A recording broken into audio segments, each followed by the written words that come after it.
most things in culture can be started with the expression that already the ancient Greeks did something. With the musical, it's quite the same.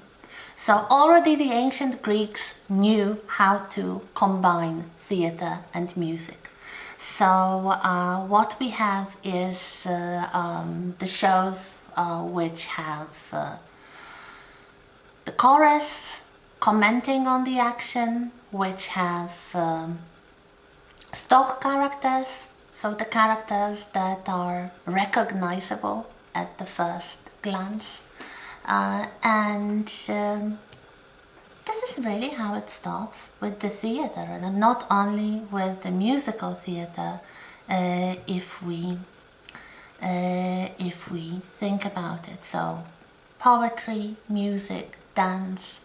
Theater as such was devoted to the god Dionysus, and there were annual celebrations which to the modern eye would look like theater festivals. Very famous one was in Athens. There is a very old theater at the foot of the Acropolis in Athens. So if you ever go there, you can see the remains of the theater. Then, of course, theater never really removed itself far away from the music. If we think about the medieval theater, we have all kinds of passion plays, very popular, especially around Easter time. The type of play called Sacra Rappresentazione, which were the theatrical shows representing some episodes from the Bible, from the life of Jesus, from the lives of saints, and very often they would also include music. If we look at popular theater, those traveling shows, probably you are quite familiar with the concept of the Commedia dell'arte, which was an Italian type of folk theater, comical, you might even say slapstick comedy type. They very often included songs, they very often included music, so it was never really very far away from that.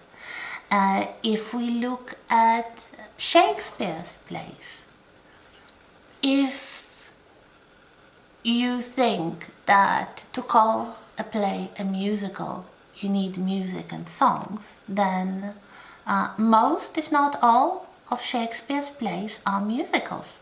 They include songs, and especially the comedies, but not only. You have in Hamlet, it's kind of theater within theater, and you have Ophelia singing, and you have like almost in every play, if not literally, I would have to just check my notes.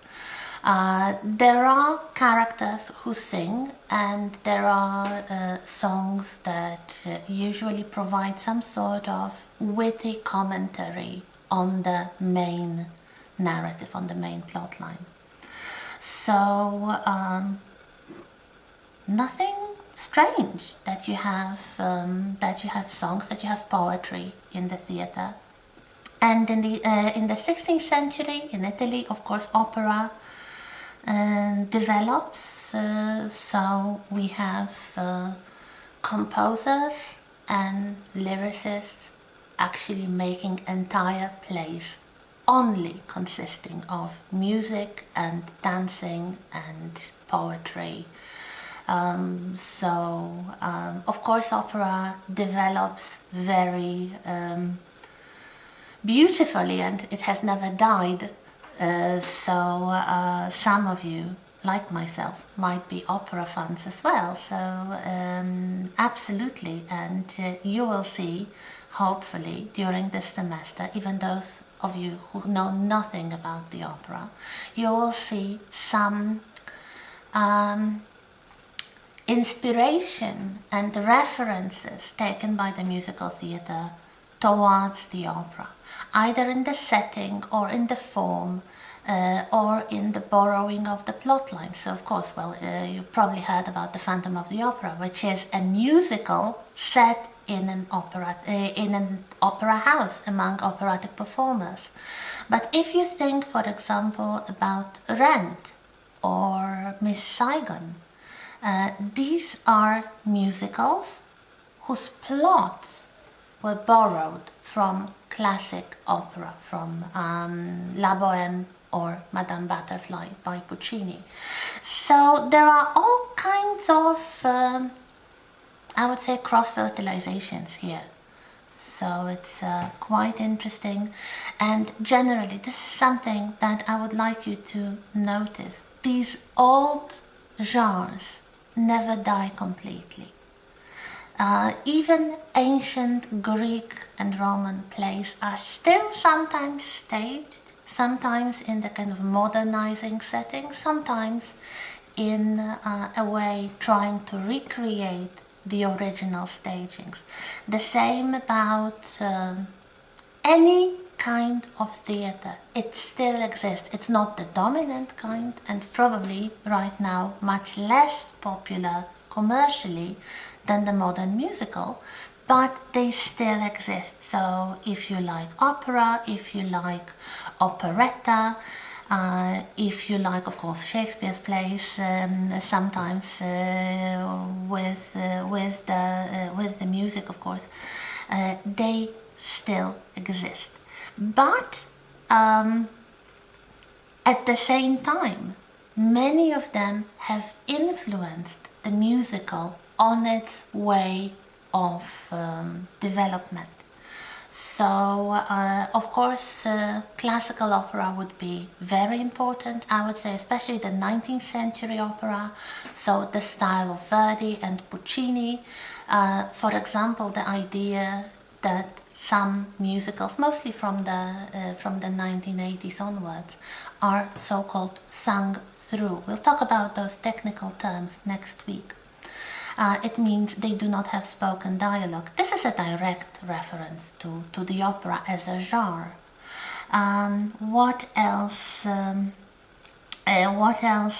could be called the origin, the predecessor of the musical? So the ballad opera, a sub-genre of the opera, more popular, very characteristic for the 18th century British stage.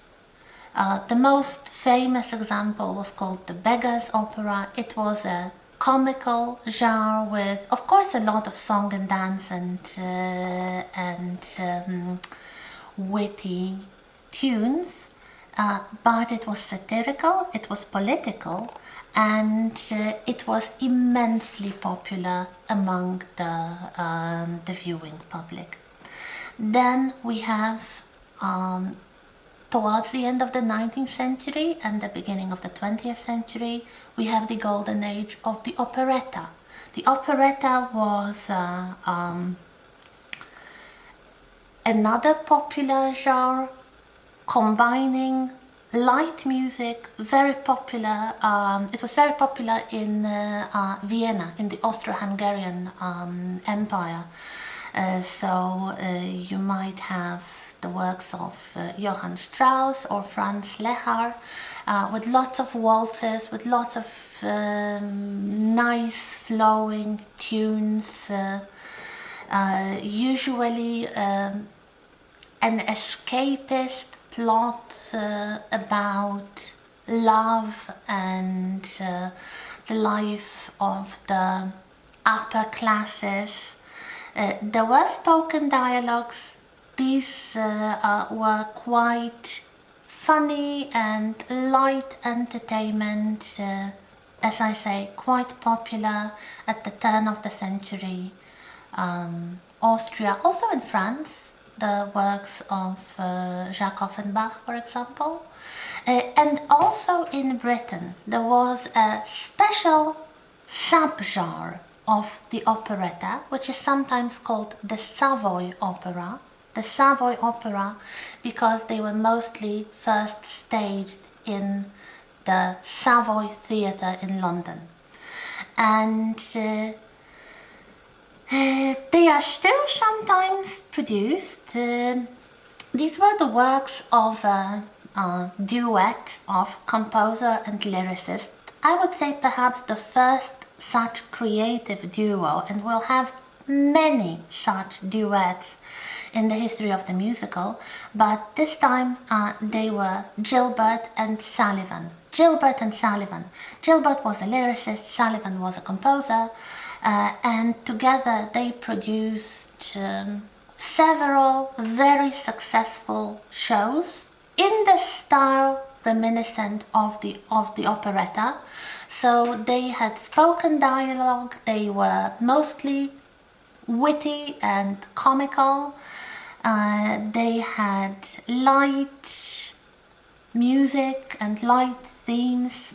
They introduced, for example, something which is still quite popular in some musicals today, something called the novelty song. The novelty song was the song that was supposed to be surprising in its form, surprising in its language, like the unusual rhymes it would be using, or for example, this was something of a specialty of Gilbert and Sullivan, something that would be sung extremely quickly. It required, of course, a lot of skill from the performer as well, but this is what you have. Some titles that you might want to remember.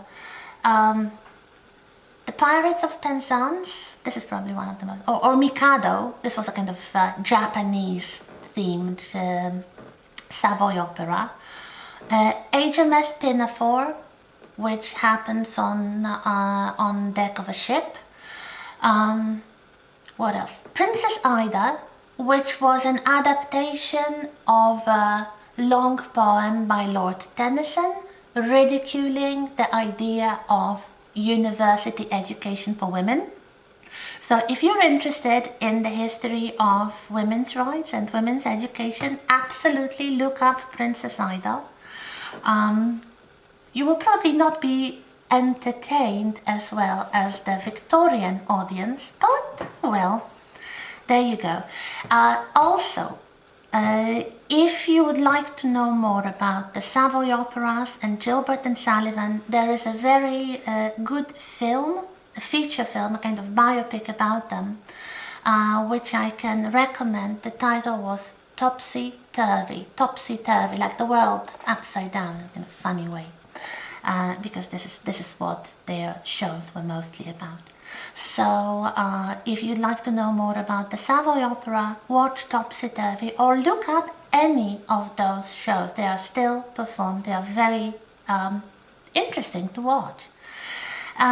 So here we have, I would say, the more respectable kind of predecessors, even regarding the fact that the ballad opera and the operetta and the Savoy opera, they were quite popular and they were quite irreverent. But we also have a whole list, a whole